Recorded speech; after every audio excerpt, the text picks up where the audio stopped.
consciousness, you got to put that on the screen. The beginning of Krishna consciousness and devotional service is hearing, in Sanskrit called Shravanam. All people should be given the chance to come and join devotional parties so that they may hear. This hearing is very important for progressing in Krishna consciousness. When one links his ears to give oral reception to the transcendental vibrations, he can quickly become purified and cleansed in the heart. Lord Chaitanya has affirmed that this hearing is very important. It cleanses the heart of the contaminated soul so that he becomes quickly qualified to enter into devotional service and understand the Krishna consciousness.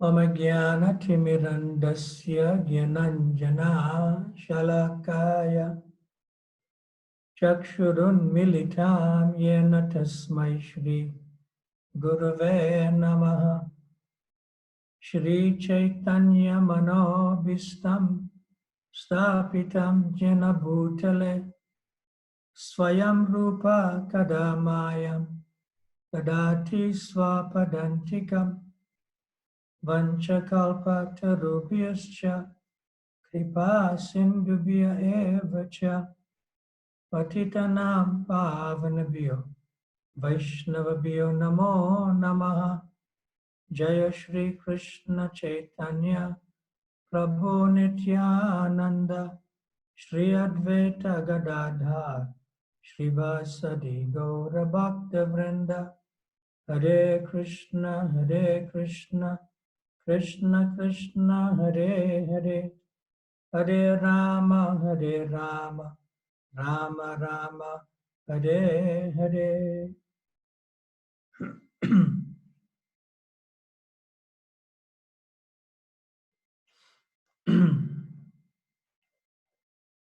This aspect that is mentioned here in number 43 in terms of hearing is called basically Namashravan.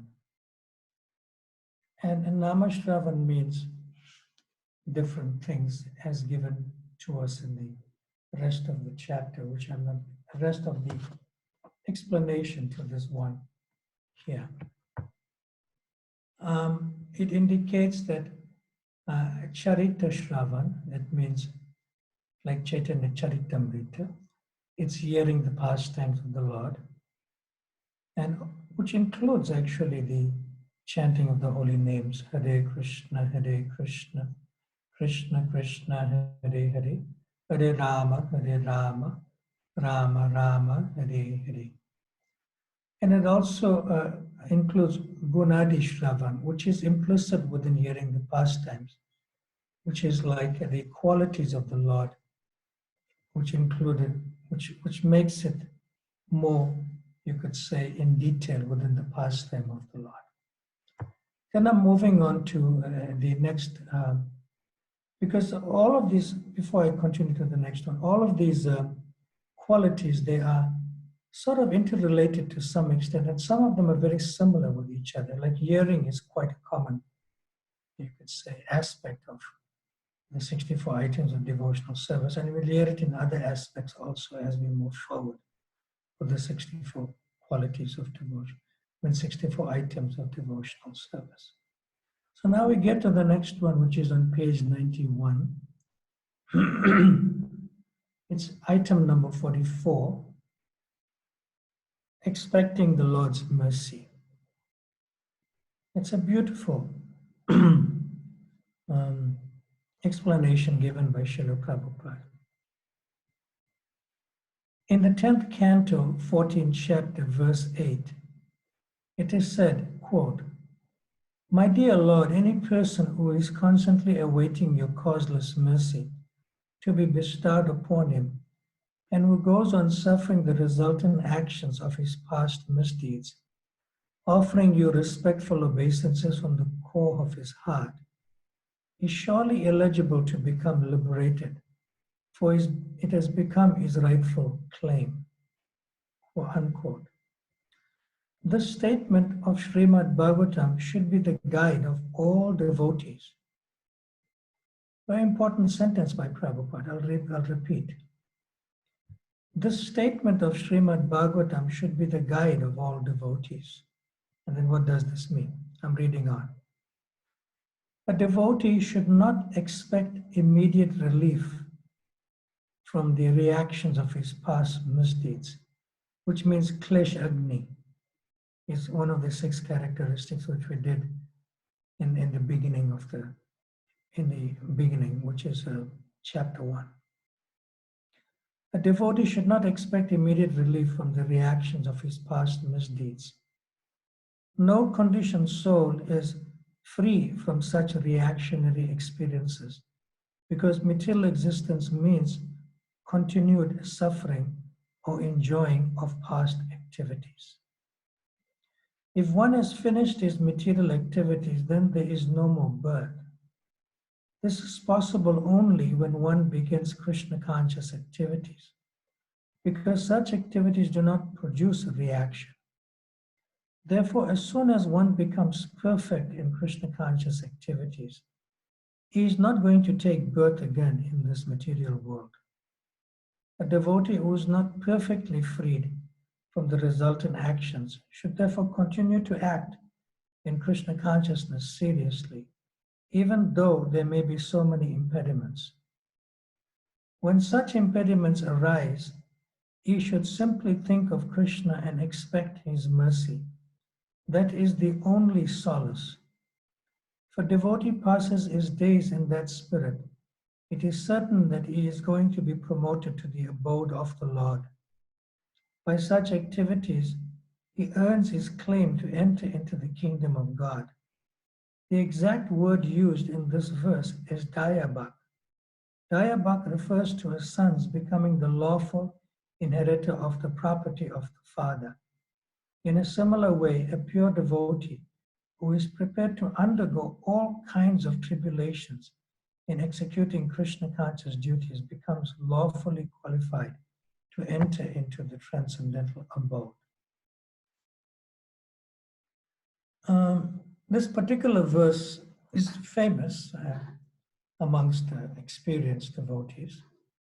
You know, it's from the Srimad Bhagavata in the 10th canto, 14th chapter, text number 8. Tatenu kampam susamiksamanu bunjanet vatma kritam vipakam ridvak vapurbir vidhadamanamaste jivetayo muktipade sadayabhak. It is such an important verse for all of us, which Prabhupada says that this statement should be the guide of all devotees. And it simply means that Lord Brahma is praying, who was the head of our disciplic succession, to Krishna. After he realized he made a mistake by stealing the cowherd boys and even the calves, like that. So the translation is that, my dear Lord, one who earnestly waits for you to bestow your causeless mercy upon him, all the while patiently suffering the reactions of his past misdeeds and offering you respectful obeisances with his heart, words, and body, is surely eligible for liberation, for it has become his rightful claim. And Srila Prabhupada, he paraphrases Srila Sridhar Swami's commentary on this verse. And just as a legitimate son has to simply remain alive to gain the inheritance from his father, one who simply remains alive in Krishna consciousness, following the regulative principles of Bhakti Yoga, automatically becomes eligible to receive the mercy of the personality of Godhead. In other words, one will be promoted to the kingdom of God. So, in other words, here, it is very simple to understand it, but maybe very difficult to practically apply it. And how does this work? This word, sushamik samanu, you know, in other words, indicates that a devotee, he actually looks forward to the mercy of Krishna, even while he's suffering the painful effects of some previous sinful activities. We sort of discussed this previously, where Prabhupada quotes the verse in relation to this explanation, in the 18th chapter, that Sarvadhamam Parichyak Yamamekam Saranam Vrajaham Twam Sarva Paprabhe Mokshayasima Sucha. That the Lord will protect you from all sinful reactions, provided you surrender to the Lord. And do not worry, do not fear. So Krishna explains this in the Bhagavad Gita in the same way, that one is no longer liable to suffer one's, you could say, reactions of one's previous karma. However, because in his sort of mind, the devotee may still maintain some remnants of his previous sinful activity. The Lord may remove these last vestiges of the enjoying spirit by giving the particular devotee his special mercy, which is called Krishna karma or Krishna kripa, and giving the devotee some punishments that may resemble externally like sinful reactions. But we should also know that the purpose of the entire creation of Krishna is to rectify the living entity's tendency to again enjoy without the Lord. So therefore, the particular punishment that is given for a sinful activity is specifically designed by Krishna to curtail the mentality that may produce the activity again, especially in the mind. So although a devotee has surrendered in practical devotional service, until one is perfect in Krishna consciousness, one may maintain a slight inclination still to enjoy the false happiness of this world. So therefore the Lord, Krishna, therefore may create some particular situation for the devotee, which is not under the eternal laws of nature, for the devotee to eradicate this like slight, remaining enjoying spirit. And this may give some unhappiness to a sincere devotee, but it's not technically a karmic reaction.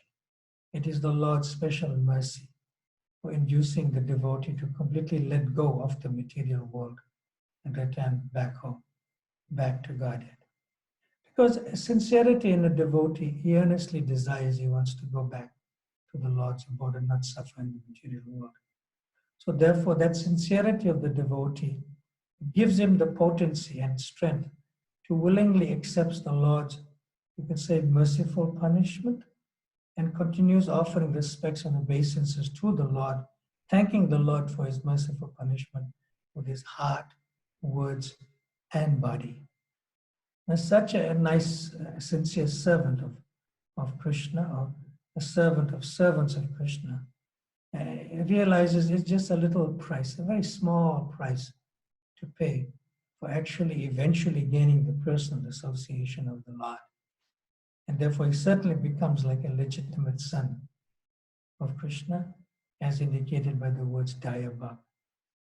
So just as one cannot approach the sun, just as one cannot approach the sun without becoming fire, similarly, one cannot approach the Supreme Pure Krishna without undergoing purificatory processes, which may appear like suffering, but which is in fact a curative treatment, which is personally given by Lord Krishna himself. Now sometimes a devotee may, especially a beginning devotee, which we mentioned prior to this in previous lessons as called a neophyte, sometimes a devotee may think, I have done so much for you, Krishna. I suffered so much for you. Why are you still doing this to me? sort of fighting with the Father or fighting with Krishna. But on the contrary, like how Lord Brahma feels here, is that the devotee should feel, but I have done so much more sinful activities. I actually deserve to be suffering much worse than this. But the Lord is so kind that He's minimizing my suffering.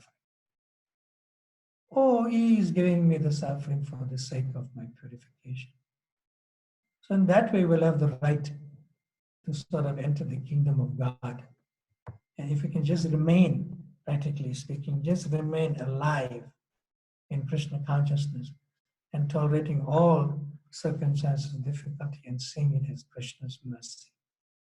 In other words, no matter what happens, even if you become temporarily fallen as a devotee, no matter what happens, never leave the process of Krishna consciousness, even if it's like connecting to it like a thin thread still that's left. Don't even give up that thin thread eventually. Just keep your sincerity of being connected somehow or the other to Krishna consciousness. Just like a legitimate son, even if the father is not very nice to him, but he knows he has a lot to inherit when the father naturally passes away. So he'll just tolerate him and continue to keep connection with the father. But the analogy is a bit different because, the father is doing good for the son, which the son may not see, but he must still keep connection to the father. And then we can inherit the kingdom of God.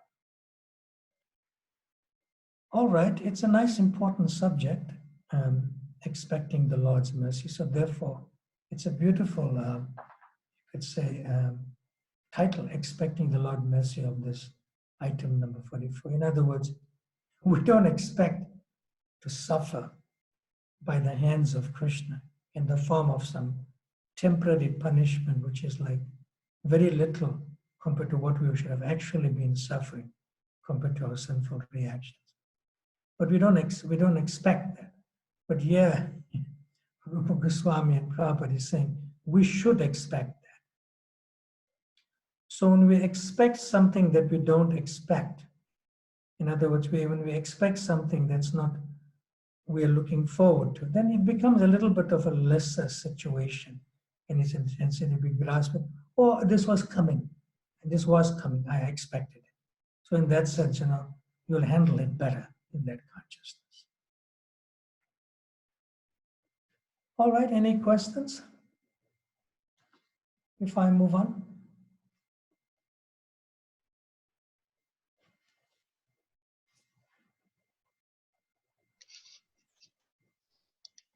So far, no question, Maharaj. Okay, Okay. Bhaskar and Prabhu have a question. Yes. Hare Krishna, Prabhu, you can come. Hare Krishna, Maharaj. Yes, Bhaskar, Hare Krishna, tell me. Hare Krishna. My question is, Maharaj, that there is an echo, no? There is an echo. I can't. Okay, now, yeah. Can you repeat that? No, there is an echo, I think. No, you say your question. I can hear you. Now you say your question. Okay. Maharaj, I think we devotees, we are on the safe side. Already, if a devotee is in Krishna consciousness, we are on the safe side. Because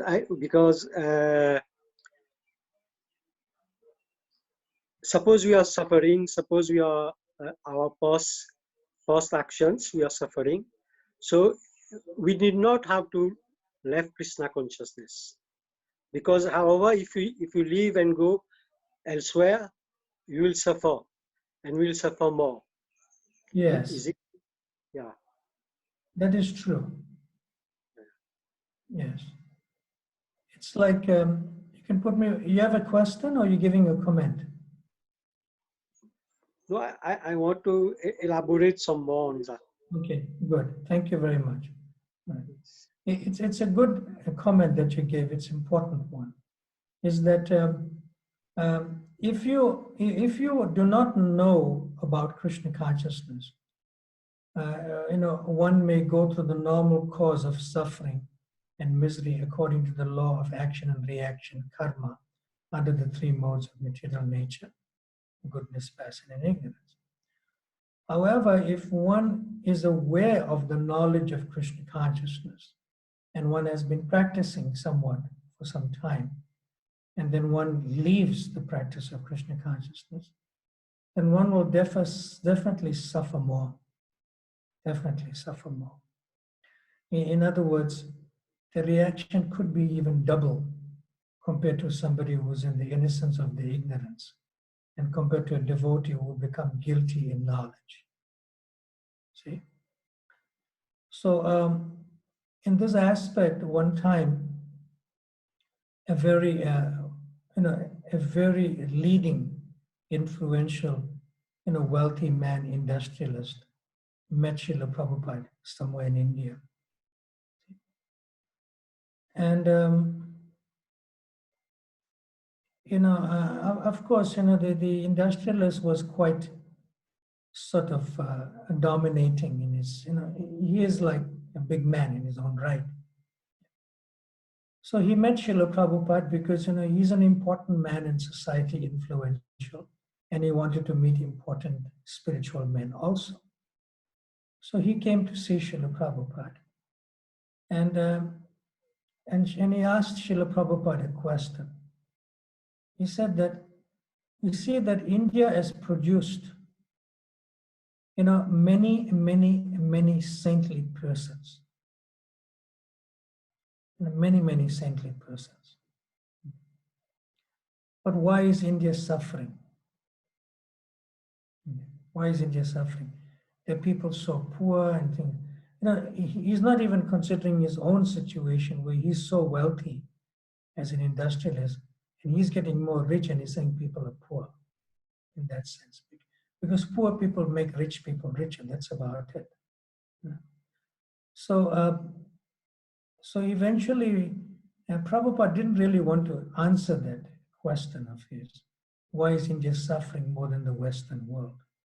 Although India has produced so many saints. So then he went on and he said, India produced this Baba, that yogi, that Bal Guru, whatever. So he was giving some names. So then Srila Prabhupada said that our saints that India has produced is Madhavacharya, Ramanujacharya, Vishnu Swami, Nimbaka Acharya, Sri Chaitanya Mahaprabhu. So Prabhupada mentions those names. Of course, that person didn't know who Prabhupada was speaking about because he had his own local so-called saints that has been produced. But he insisted, why is India still suffering like that so much? So Srila Prabhupada said, and very firm and very heavy, he really probably devastated the man. Srila Prabhupada said, just as you say that India has produced the greatest sadhus or saints, India has also produced the greatest demons. And Prabhupada, mentioned some names of the greatest demons, even in the modern day, who are much worse than Ravana and Shishupal and Dantavakra and Kumbhakarna and Kamsa. There's much more worse demons than them in the world. So the man became, oh, what is this? Yes, it's true what Prabhupada said. So therefore, in the land of Bharatavash, the land of Dharma, if people don't follow Dharma, they doubly suffer compared to the Western world, where in the innocence of the ignorance and they don't know what is Sanatana. So I just thought I'll say that. So it's very important that we should also know something else in our preaching mission, or as the consciousness of preachers. You will find that the more one goes either east of India or west of India, from Bharatavash, it actually becomes easier to actually give them the mercy of Sri Chaitanya Mahaprabhu in the form of the chanting the holy names and in Krishna consciousness in general, it becomes easier. Why? Because when you find that people who are not really taking the birth in Bharata Vasha, I mean commonly known as Indians in India, yeah, we find that those people who don't have that kind of bodies, they're actually in the innocence of the ignorance and so much sinful activities. See? And when you see this darkest of the darkest and the sinful activities, and you get this one, you could say, white spot that enters into their darkness of their consciousness, you find hope. And then you can more graphically and clearly see how Sri Chaitanya Mahaprabhu's mercy and Srila Prabhupada's mercy is entering into people's consciousness. The more you go away from Bharata Vasha, into like the Far East or into the Western world and so forth, you can see that happens. Whereas at times in India, sometimes you may preach to people and you may tell the people, why don't you chant Hare Krishna? They'll be very nice to you. They'll be very formal and very polite. And they even tell you, oh, I will come to your temple. Don't worry, I will come and see you there. But they never come. Most of them don't come. See? So therefore, it is important that we should connect to Krishna consciousness and not feel that we are qualified, despite being born in an Indian body also. We should be careful for that and not leave Krishna consciousness at all. I just thought I'll share this with you for now. Let's get to page 91, item number 45. And you keep all this on the screen until I tell you that you come off the screen, right? Okay. So I'm just going to read beginnings of these various items and then come to another one to discuss in chapter 11. We're continuing with chapter 10 right now. And this item number 45 is called remembrance. I'm reading. Some way or other, if someone establishes in his mind his continuous relationship with Krishna, this relationship is called remembrance. And the Sanskrit word is smaranam, and this is remembrance in a general way about Krishna. Then we go to number 46. This is item 46, meditation. I'm reading. To meditate means to engage the mind in thinking of the Lord, of the form of the Lord, the qualities of the Lord, the activities of the Lord, and the service of the Lord. Meditation does not mean anything impersonal or void. According to Vedic literature, meditation is always on the form of Vishnu.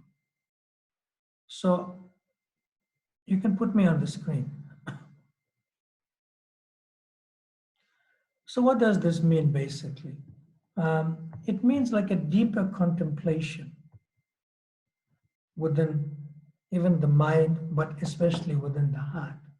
See, one can contemplate on Krishna's form, on Krishna's qualities, which means rupa, and then guna, qualities, and one can, krida dhyan, in other words, Krishna's activities, and the devotees of Krishna's activities also.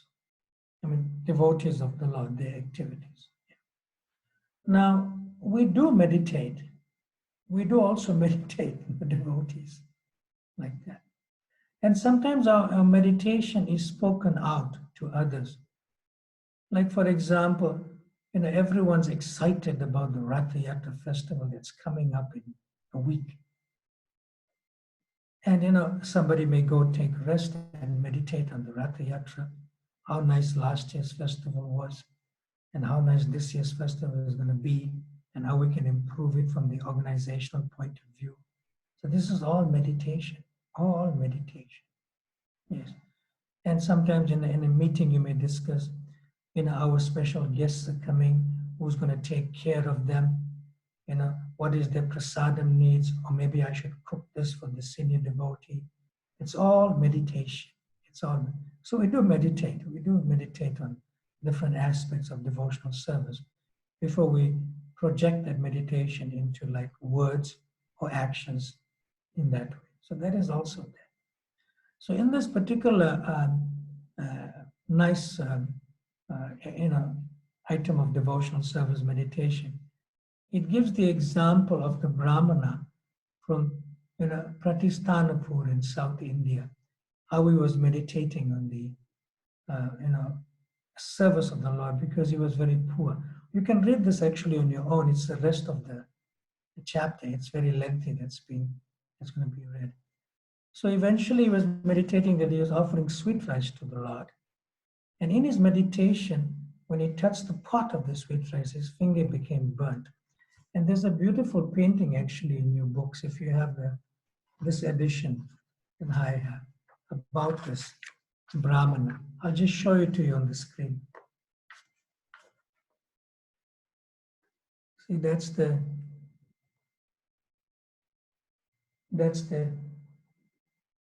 picture there. It's in the book, the Brahmana.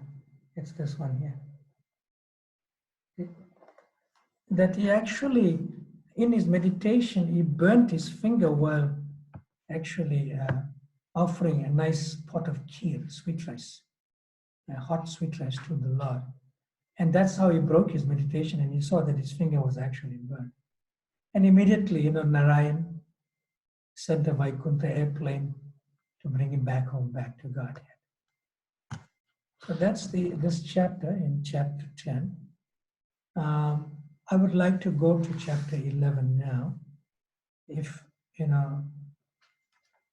there's no questions, anyone? If you have, I can pause for a moment, take your questions, and then move on.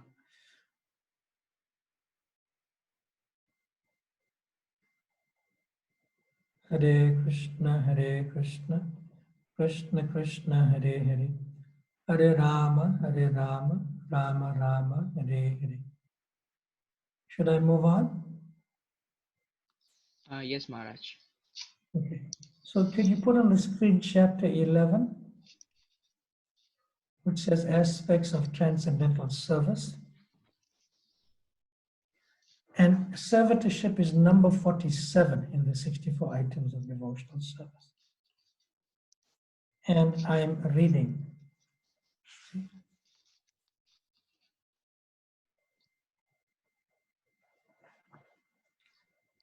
In the opinion of karmis, fruitive workers, offering the results of karma is called servitorship. But according to Vaishnava acharyas like Rupa Goswami, servitorship means constant engagement in some kind of service to the Lord. Some kind of service to the Lord.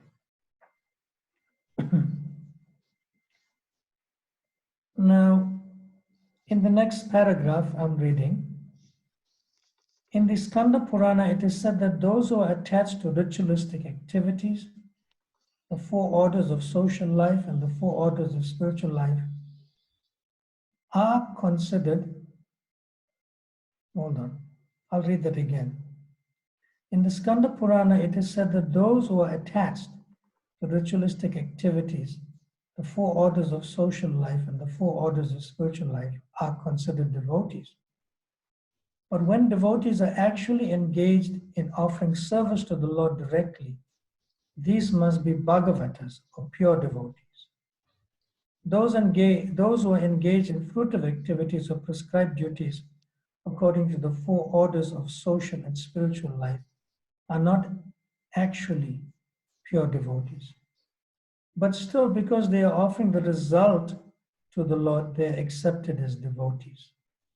When one has no such desire but acts spontaneously out of love of God, such a person must be accepted as a pure devotee. So put me on the screen. So this is in relation to Karma Kanda, section of the Vedas, and also more specifically, which is more closer to becoming pure devotees, to follow Varna Ashram Dharma. So those who are attached to Varna Ashram Dharma, if they offer the fruits of their prescribed duties to Krishna, at the same time they may not be considered pure devotees, but devotees in the beginning stages. But the Bhagavatas, they are engaged in direct service to Krishna. And these Bhagavatas become what is called a Jivan Muktas, or liberated souls even while living in this body. So that is given to us here on the next page.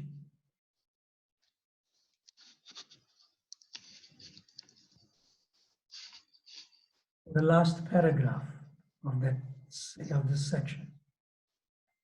In the Naradiya Purana, there's a few lines there. In the last, go down, go further, further down, further, further. Yes. In the Naradiya Purana, there is a statement of how this servitorship is transcendental.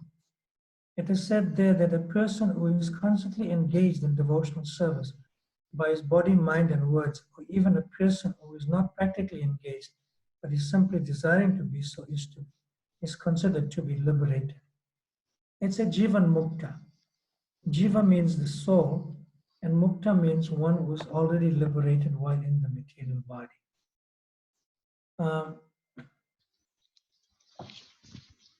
And there is a particular verse given by Srila Rupa Goswami in this relation. Hiha yasya hare dasya karmana manasagira nikalash va api avastashu jivan mukta sa uchyate. Nikilash sva api avastashu jivan mukta sa uchyate. In other words, a person, when acting in Krishna consciousness, in the service of Krishna, with his mind, body, intelligence and words, is actually a liberated person even within this world. Although he may be engaged in so many so-called other external activities or material activities. That means this person has no false ego. For he does not believe that he is this material body or that he possesses such a body. He knows that he is not the body and this body does not belong to him. He himself, he knows, belongs to Krishna. And this body also belongs to Krishna. So when he applies everything produced of the body, mind, intelligence, word, his life, his wealth, his influence, his position, his power, whatever he has within his possession, when he applies that to Krishna's service, then he at once dovetails it, with Krishna. In other words, is one with Krishna's desire and therefore devoid of false ego. So this is actually a perfect stage of Krishna consciousness. Jivan Mukta Sa Uchyate. He's liberated while living in the body. And then later on, we'll come to the example of a coconut in its mature stage in another lesson to come. So here we see that the Jivan Mukta, of the pure devotee, he can be liberated even in this life, within this body, although one may appear to be going externally some material conditions or tribulations. So this is another important aspect of servitorship. Then we go on, you can go to the book, number 48, same chapter, 11. This is number 48, devotional service and friendship. I'm reading. Devotional service and friendship can be divided into two categories. The first is to act as the confidential servant of the Lord, and the other is to act as the well-wisher of the Lord. The devotee who has confidence in devotional service to the Lord systematically follows the rules and regulations with the faith that he will achieve the platform of transcendental life. The second type of devotional friendship is to become a well-wisher of the Supreme Personality of Godhead.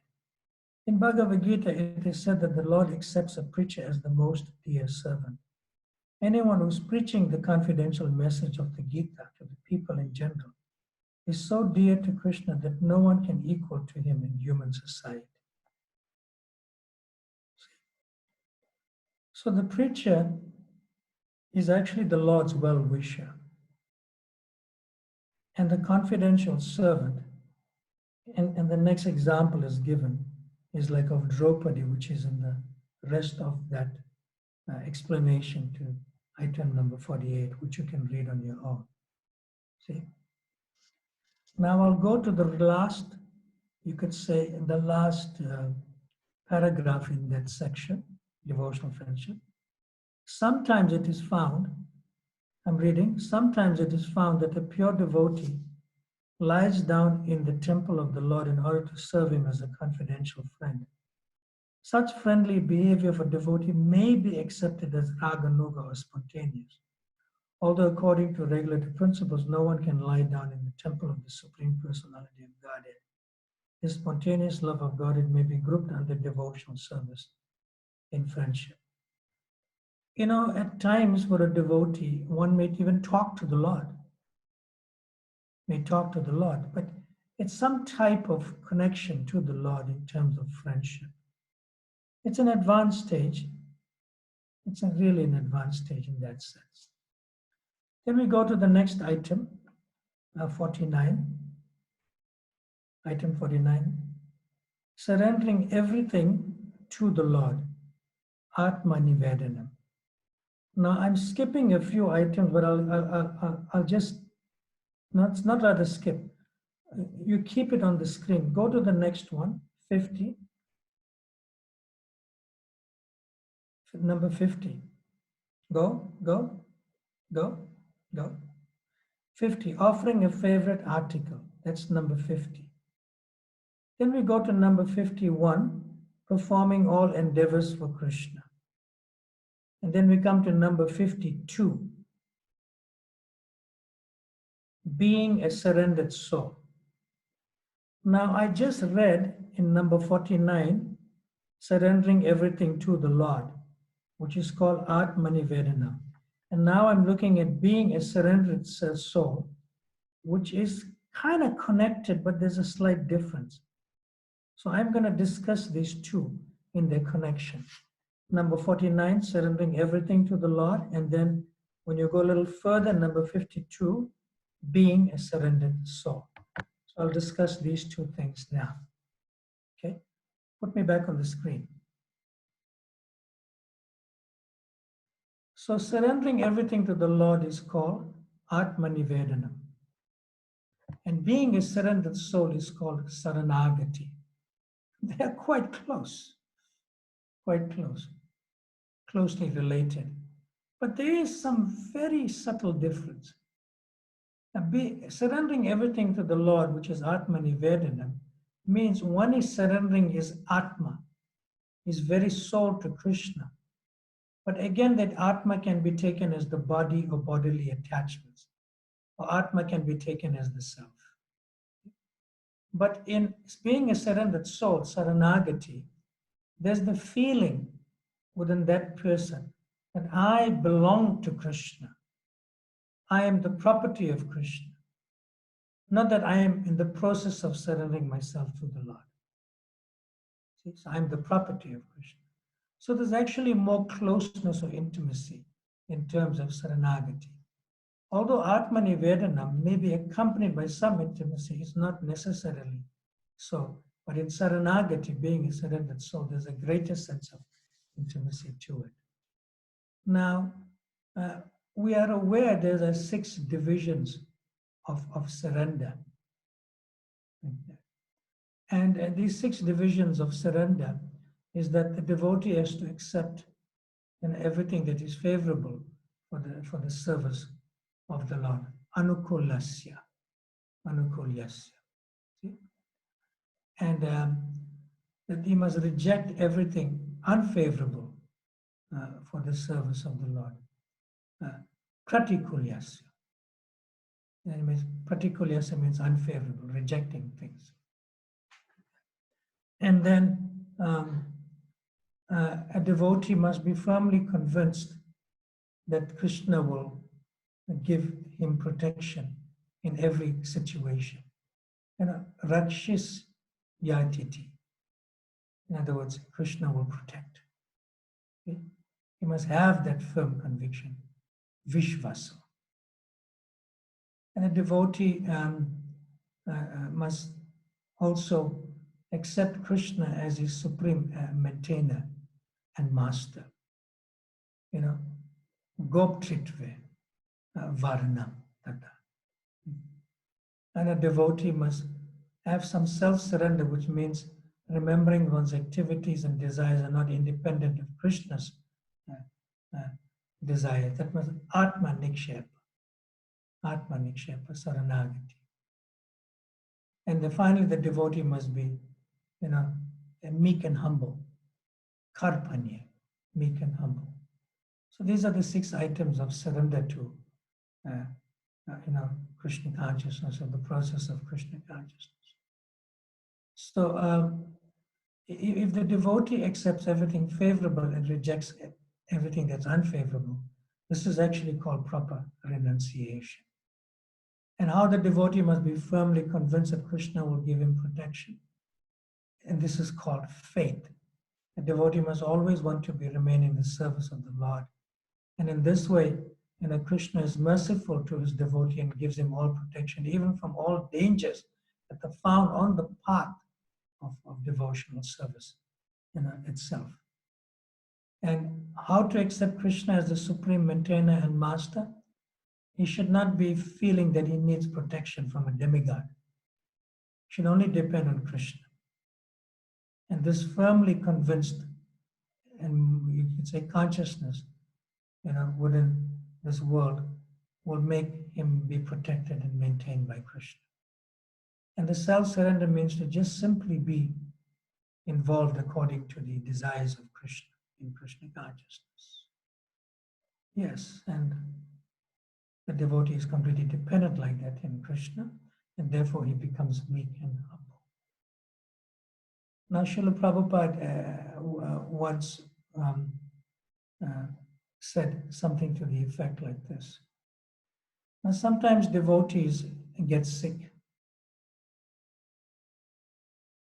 And when a devotee gets poor health and sick, he may become in great anxiety about his material condition of being sick. See? So, not in a very heavy way, but if the Lord wants us to leave our body, the Lord knows best what's for us to become Krishna conscious. In other words, sometimes the body is not conducive with its disease and old age to be Krishna conscious, so the Lord may want you to leave that particular body because the Lord may have some better plan for one to continue Krishna consciousness in the next life in a more better facility of a body, or even go back home, back to God. So it doesn't really make much of a difference if we are serving in this body or another body, in the next life. It doesn't make much difference. But the main thing is that sometimes we feel that, I have so many things to do still in this life for Krishna or for my spiritual master or for the movement before I die. See? Then it may be true that Krishna can make you live. But he may not always arrange that for us to do every single thing we feel we need to do before we even die, even in Krishna consciousness. And the best example is Srila Prabhupada. If we know that Srila Prabhupada very much wanted to complete the translation of the Srimad Bhagavata. What to speak of that in other books of the Goswamis and so forth. But we know in one sense Prabhupada didn't complete that translation. Of course, it was completed by his disciples, but in one sense he didn't do it himself. And Krishna took him earlier, and he didn't complete translating the Srimad Bhagavatam for us. So prior to that, Srila Prabhupada commented, I have my plans. You have your plans. She has her plans. He has his plans. And eventually Krishna has his own plans. See? So what we have left to do may not be as important as Srila Prabhupada's completing the translation of the Srimad Bhagavatam. So if Krishna feels that, we should go now, we should be prepared to go. Be prepared to go. So that's called, it's actually called Atmanivedanam. It's actually called Saranagati, closely connected, full surrender to the Lord. My Lord, if you want to take me now, fine. If you want me to continue with my devotional service now, here, despite my diseased body, that's also fine. So that's called complete surrender. Any questions? Hare Krishna Maharaj. Hare Krishna, please come onto the screen. Hare Krishna Maharaj, please accept my humble obeisances. Jai Shri Prabhupada. Mine all glories to Srila Prabhupada. Yes, tell me a question. Maharaj, what if a devotee who is very ill and he is in a critical condition, and he or she wants the association of devotees, but her family or his family members does not want the devotees to come at his or her place? What should we, as a devotee who is very close to him or her, do in such a situation? We should find out which devotees are close to the family. So whichever devotees are close to that family, they should talk to the family that they want to come and offer some spiritual help, to this devotee who's in a critical condition of poor health. That's one way. See? However, also we should find out why the family is not allowing the devotees to come. I'm giving general answers. I wouldn't know the exact details of a particular case and in a particular situation. There may be a situation where Krishna is showing us that maybe that family had didn't have very good experiences with other devotees. See? And if you get to know the reason why they're not allowing devotees to come and see this other devotee who's in the family, and the members of the family are not really practicing devotees, then maybe we should overcome that reason first. And if some devotee sort of like wasn't so nice to them, perhaps the devotee can apologize to them or beg for forgiveness to open the way for others like yourself and others, who are favorable to be going there to help the devotee in his time of poor health or need. So, each case is potentially different, so we don't really know what the further details are in this particular case, but I'm just giving you principles to this to follow. Is that all right? Yes, Maharaj. Thank you. Okay. We have other questions? So far, no, Maharaj. That's all. All right. So now we will continue on page 99. It's the last item in this chapter. It's number 53, serving trees such as the tulasi. We have emphasized tulsi worship and service to her in the previous lesson also, but I'll just read this. This is item 53. In the Skanda Purana, there is a statement praising the tulasi tree as follows, quote, "Let me offer my respectful obeisances unto the tulasi tree, which can immediately vanquish volumes of sinful activities. Simply by seeing or touching this tree, one can be relieved from all distresses and diseases. Simply by offering obeisances to and pouring water on the tulasi tree, one can become freed from the fear of being sent to the court of Yamaraj, the king of death who punishes the sinful. If someone sows a tulasi tree somewhere, certainly it becomes devoted to Lord Krishna. And when the tulasi leaves are offered in devotion at the lotus feet of Krishna, there is the full development of love of Godhead. That means prema bhakti. In India, all Hindus, even those not belonging to the Vaishnav group, take special care of the tulasi tree. Even in great cities, where it is very difficult to keep a tulasi tree, people are to be found very carefully keeping this plant. They water it and offer obeisances to it, because worship of the tulasi tree is very important in devotional service. In the Skanda Purana, there is another statement about tulasi as follows, quote, Tulasi is auspicious in all respects, simply by seeing, simply by touching, simply by remembering, simply by praying to, simply by bowing before, simply by hearing about, or simply by sowing this tree. There is all auspiciousness. Anyone who comes in touch with the tulasi tree in the above mentioned ways lives eternally in the Vaikuntha world.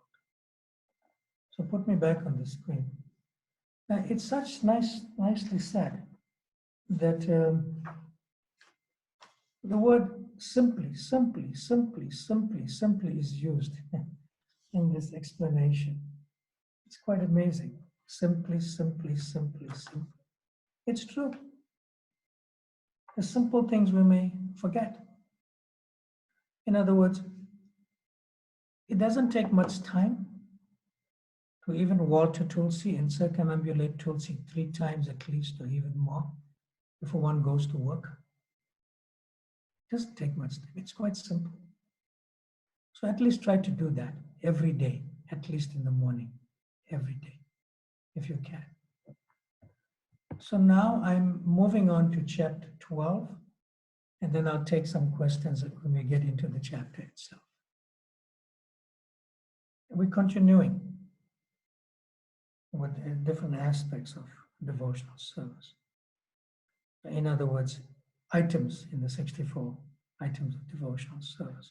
So chapter 12, further aspects of transcendental service. Now this is number 54. Hearing the revealed scriptures, which will also be discussed in the last 5 items, which are the also most potent items. So I'm reading. According to Srila Rupa Goswami, any book which gives enlightenment in the matter of advancing in devotional service is considered to be revealed scripture. Srila Madhavacharya has also defined revealed scriptures as referring to books such as the Ramayana, Mahabharata, Puranas, Upanishads, Vedanta, and any other literature written in pursuance of such revealed scriptures. So you can put me onto the screen.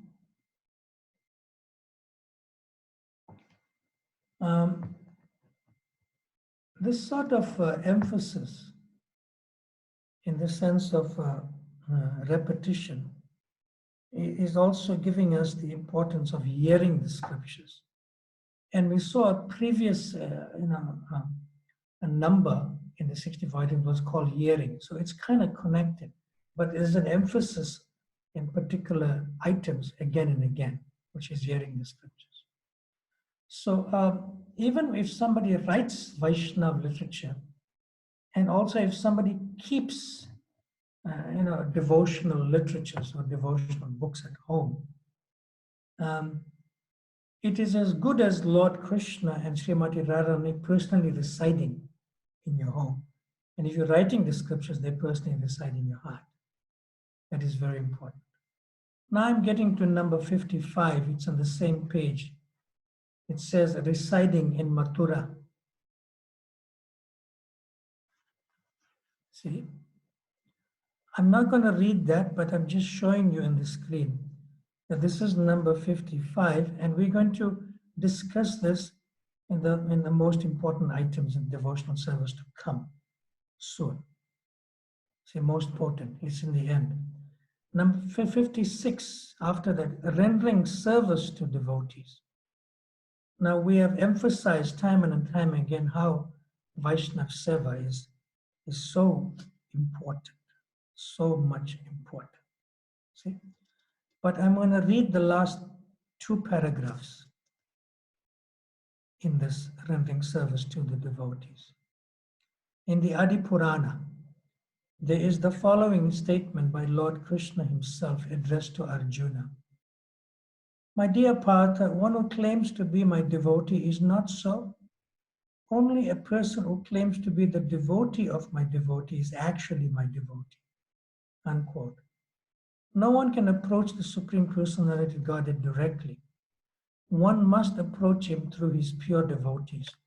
Therefore, in the system of Vaishnava activities, the first duty is to accept a devotee as spiritual master and then to render service unto him.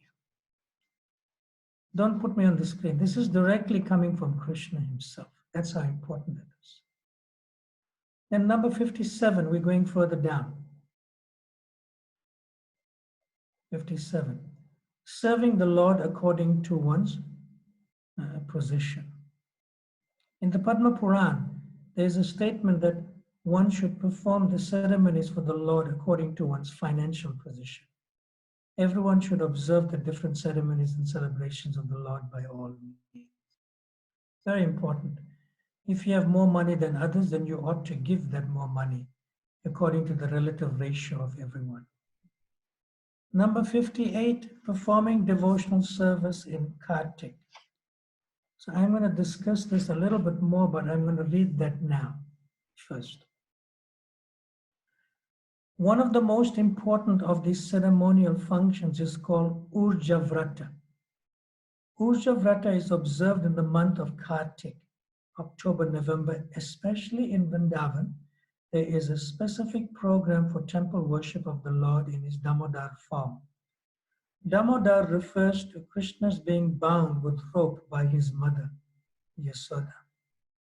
It is said that just as Lord Damodar is very dear to his devotees, so the month known as Damodar or Kartik is also very dear to them. The execution of devotional service during Urja Vrat in the month of Kartik is especially recommended to be performed in Mathura. This system is still followed by many devotees. They go to Mathura or Vrindavan and stay there during the month of Kartik, specifically to perform devotional services during this period.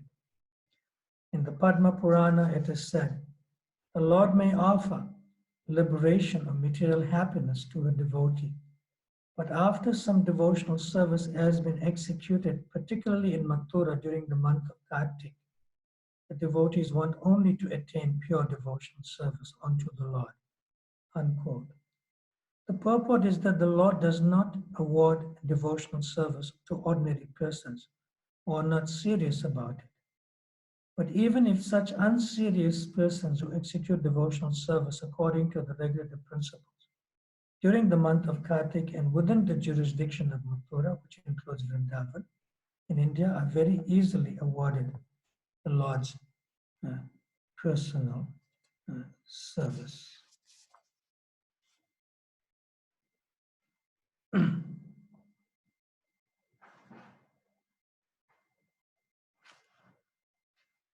So there are two Damodars. One is called Yasoda Damodar and another is called Radha Damodar. Just like Srila Prabhupada used to be at the Radha Damodar temple, as his rooms there, Radha Damodar in Vrindavan, before he went to the West. So we know famously about Yasoda Damodar. So what about Radha Damodar? So one time when Radha and Krishna met in the forest, some of their friends arranged like a mock or play marriage. I may have said this before because I think there's, a little girl, Krishna Mai asked the question and I mentioned it to some extent. She also said it. But also I'll just say it again that some of Krishna's friends, the cowherd boys side, and some of Radharani's friends, the gopis, they arranged a mock or a play marriage, just like our children play. A small boy and a small girl, they play that they're getting married. And people, prepare for the wedding ceremony and so forth. So one of the girlfriends of Radharani played the part of the priest, and she also was chanting mantras and so on. So as part of the ceremony, Radharani's cloth was tied around Krishna's waist. You know, a lengthy cloth was tied around Krishna's waist. So that means tying Krishna around the waist. That is another meaning of Dhamma, around the waist or belly. It means whose belly was tied. So that's how we get the name Radha Damodar. Now, Kartik month is like a transcendental sale. Srila Prabhupada has explained that wherever the deities of Radha and Krishna are installed, that is also Vrindavan. In other words, you may not necessarily go to Vrindavan itself, go to Delhi and moving on to Vrindavan. So even here, in other words, in any place where Radha and Krishna is, oh Krishna, our devotional service is also magnified 1,000 times because of the transcendental sale. And Srila Prabhupada himself gave the example of a store that has a sale. And he actually said this in a letter, wrote in a letter when His Holiness Jayapataka Swami asked a question about this. And Srila Prabhupada wrote in the letter to His Holiness Jayapataka Swami on 30th January 1969. And I'm going to read the letter for you. Very wonderful explanation. Prabhupada says, you have asked about the specialness of the month of Kartik, and the answer is that it is a special inducement for persons who are not in Krishna consciousness to perform some devotional service. For persons who are doing nothing in Krishna consciousness, it is an indirect inducement to take to devotional service in earnest seriousness every moment. No. Where am I?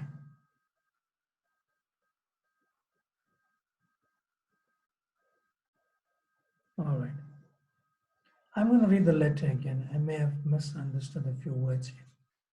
Prabhupada says, you have asked about the specialness of the month of Kartik, and the answer is that it is a special inducement for persons who are not in Krishna consciousness to perform some devotional service. For persons who are doing nothing in Krishna consciousness, it is an indirect inducement to take to devotional service in earnest seriousness. In this connection, there is a good example that sometimes a store gives a special concession to attract new customers. But for those who are already customers, there's no need of a special sale. They will purchase at any cost if they know the important value of the goods. Similarly, those who are pure devotees do not aspire for any concession, and out of spontaneous love try to engage themselves in devotional service 24 hours each day, 365 days every year without any stoppage. Unquote. Srila Prabhupada's letter to Jayapataka Swami, 30th January 1969. Well, Jayapataka at that time, I believe he had taken sannyas after that. So this Kartik is like a sale, a transcendental sale. In other words, by a little investment in terms of spiritual practice and service, one will get great benefit. Of course, the management of the store hopes that you will come to appreciate its goods and patronize the store even after the sale is over. So we too hope that, we hope that you will continue with your spiritual practices or increase practices even after the month of Kartik. So what does this mean? We should not commence offenses also in the month of Kartik, because one offense can attract a reaction 1,000 times more also. Like one little devotional service can attract the benefit of 1,000 times being magnified. See? But the interesting thing in the letter that Srila Prabhupada says, those who are serious in Krishna consciousness, it is like every day is Kartik for them. Every moment is Kartik. So Kartik month is especially, they say month of Govinda, especially is for those people who are not really in Krishna consciousness, not really in Krishna consciousness. So sometimes we may misunderstand this fact, and maybe even practicing devotees and even initiated devotees, they may say, oh, look, month of Kartik, I'll get more serious this month. Okay?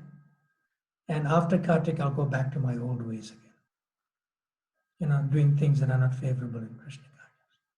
Not like that at all. Prabhupada says in this letter to His Holiness Jayapati Swami, it is especially for those people who are not in Krishna consciousness to perform this and get the benefit 1,000 times, to be attracted to continue in Krishna consciousness even after Kartik is over. Now, of course, we're not saying that those who are initiated and were beginning Krishna consciousness and were not so dedicated to practices should not improve in Kartik. We're saying you should do. Now, generally, people, they come to India, and especially thousands, tens of thousands, lakhs of people come to Vrindavan in the month of Kartik. And they may not necessarily be free from bhakti, sense enjoyment, or the desire for mukti. In other words, jnana is for liberation. So, how are they going to get Uttama Bhakti, the highest feature of Krishna consciousness? And what to speak of Prema Bhakti? But even if somebody comes to Vrindavan in the month of Kartik and performs even unknowingly some devotional service, one can very quickly become purified of bhakti and mukti. That means material sense gratification and the desire to become one with the Supreme. So that extra benefit during the month of Kartik in devotional service, one will also go through some extra purification. And extra purification is like fast tracking. It's like one may have to go through some purification, say over 10 years. But within 1 month, or even within 1 month, one can fast track one's purification in the month of Kartik, especially when one goes to holy places like a Hare Krishna temple, ISKCON temple, or Vrindavan itself. This is the special significance of observing Kartik, in a holy place. Now we can take questions in general if you like, also other questions, because tomorrow is Akadashi for us here in Mauritius. But tomorrow I'm going to begin to discuss the 5 most potent items of devotional service. It's a wonderful discussion, which is covered briefly in other items, but this is more potent in terms of its discussion also. Do you have any questions for now, anyone?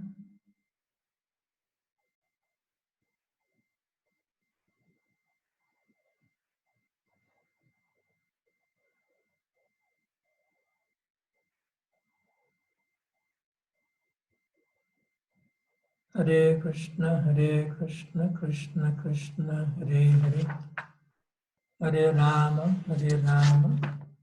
Rama Rama, Hare Hare.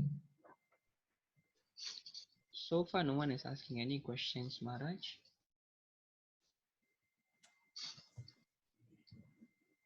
All right, let's get to number 59.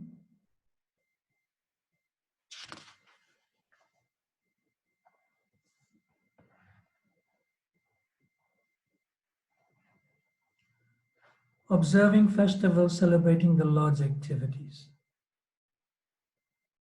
In the Bhavishya Purana, there is a statement about observing different ceremonies, celebrating the Lord's appearance, birthday, and other transcendental activities. It is said, quote, "My Lord, Janardana, Krishna, please let us know the date when your mother Devi gave birth to you. If you kindly inform us about this, then we shall observe a great celebration on this date. O Killer of Keshi, we are souls 100% surrendered unto your lotus feet, and we wish only to please you with our ceremonies." Unquote. The statement of the Bhavishya Purana gives evidence that by observing different functions in relationship with the Lord, one is sure to become pleasing to the Lord. So we can go on to the next one. This is self-explanatory. Go to the book. Yes. Now from this point, number 60, serving the deity with great devotion, up to number 64, this is called the five most potent items of devotional service. And you'll see 60, 61, 62, 63, 64. But this is actually number 60. So I will begin to discuss this today, the five most potent items. And the first one, number 60, is serving the deity with great devotion. So I am reading. It is said in the Adi Purana, quote, a person who is constantly engaged in chanting the holy name and who feels transcendental pleasure being engaged in devotional service is certainly awarded the facilities of devotional service and is never given just mukti or liberation. Mukti means liberation from material contamination. When liberated, one does not have to take birth again in the material world. The impersonalist desire to merge into the spiritual existence to end the individual existence. But according to Srimad Bhagavatam, mukti is only the beginning of one's becoming situated in his normal condition. In other words, where liberation ends, Krishna consciousness begins. The normal condition of every living entity is to be engaged in the devotional service of the Lord. From the statement of the Adi Purana, it appears that a devotee is satisfied simply with being engaged in devotional service. He does not aspire for any liberation from material conditional life. In other words, anyone who is engaged in devotional service is not in the material condition of life, although he may appear so. So it's quite interesting, serving the deity with great devotion. It doesn't really speak much about deity worship, but it says here, by chanting, one will develop desire to serve the deity. Now let's go back to that.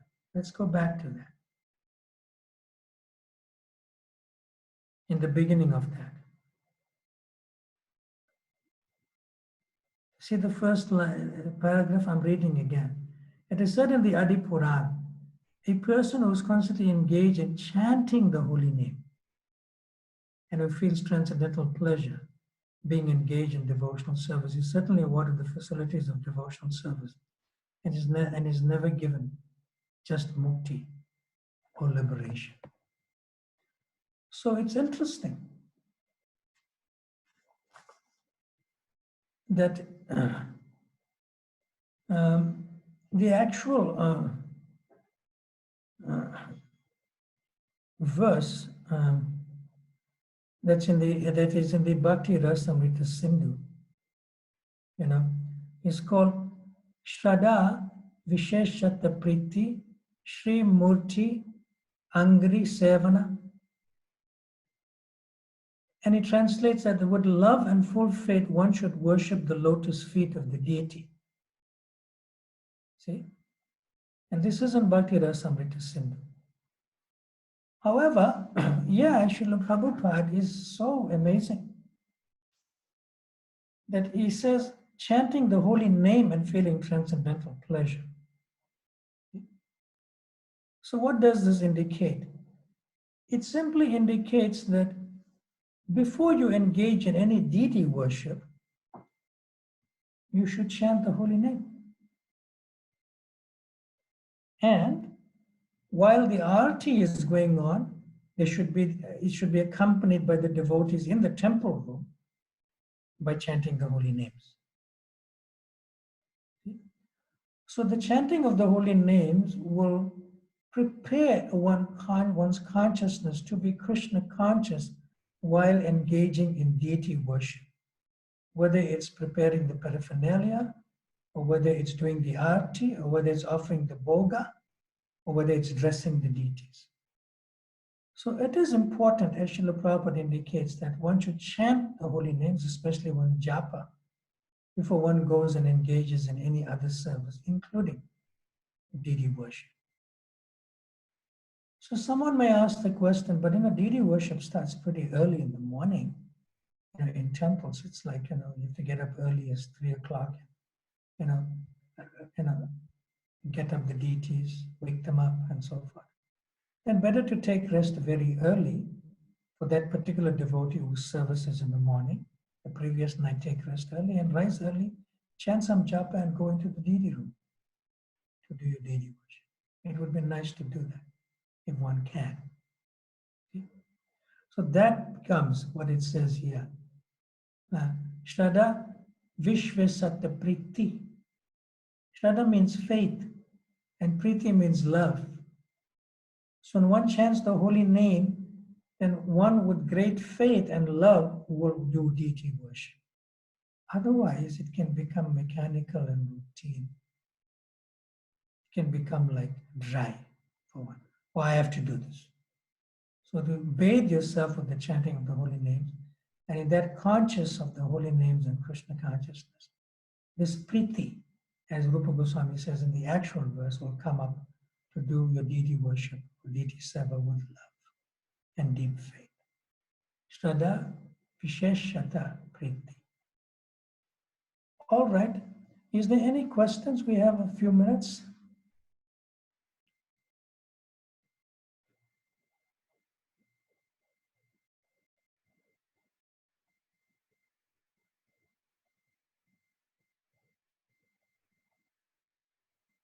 Hare Krishna, Krishna Krishna, Hare Hare, Hare Rama, Rama Rama, Hare Hare.